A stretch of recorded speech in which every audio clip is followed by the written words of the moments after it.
Chapitre 6. L'arrivée au paradis. C'est donc cela le paradis? Pensa Jonathan, et il ne put s'empêcher de sourire intérieurement. Il était sans doute assez irrespectueux d'analyser le paradis au moment même où il y était conduit.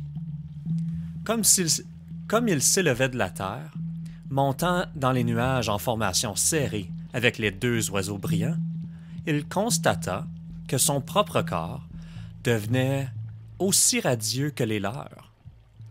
Et pourtant, le jeune Jonathan Le Goéland, qui avait vécu derrière ses yeux dorés, était toujours présent, car seule son enveloppe extérieure changeait. Il se sentait toujours un vrai goéland, mais déjà il volait beaucoup mieux que son ancien corps n'avait jamais volé. Oui, pensa-t-il, je suis persuadé qu'avec un effort moindre, je pourrais doubler ma vitesse et accomplir des performances 2 fois supérieures à celles réalisées lors de mes plus beaux jours terrestres. Ses plumes étaient désormais d'une éclatante blancheur, et ses ailes lisses et parfaites comme des voiles d'argent poli. Heureux, il se mit à étudier leurs réactions afin d'en utiliser au mieux les forces nouvelles. À 380 km/h, il sentit qu'il approchait de la vitesse maximale de son vol en palier. À 400, il estima qu'il était impossible d'aller plus vite. Il en fit un peu de chagrin.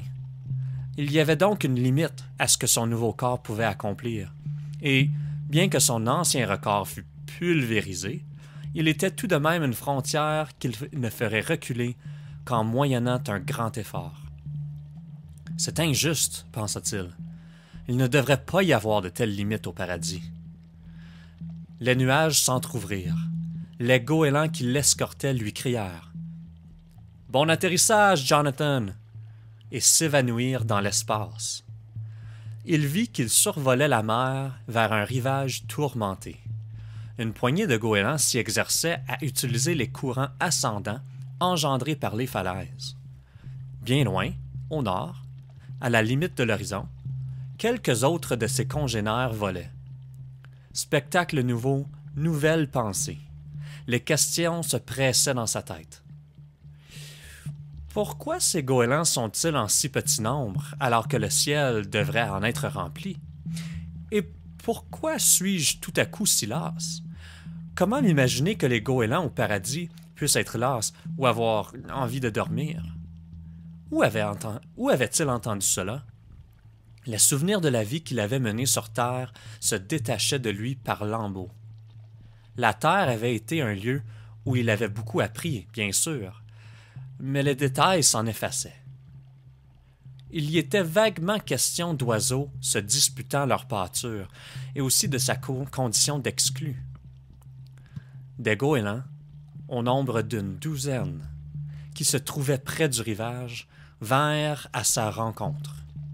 Sans que nul d'entre eux ne dît mot, il comprit qu'il était le bienvenu et qu'il était désormais chez lui. Cela avait été une bien longue journée, une journée dont, déjà, il oubliait l'aurore. Il vira pour atterrir sur la plage, battant des ailes afin de demeurer stationnaire à 3 centimètres du sol, se laissant choir ensuite légèrement sur le sable. Les autres goélands se posèrent eux aussi, mais sans qu'aucun n'agitât la moindre plume. Ailes brillantes déployées, ils se laissaient porter par le vent, puis cambraient leurs pennes et s'immobilisaient à l'instant même où leurs pattes touchaient le sol. C'était étonnant d'assurance. Mais pour l'instant, Jonathan, muet, trop las pour essayer de les imiter, dormait déjà paisiblement sur la plage.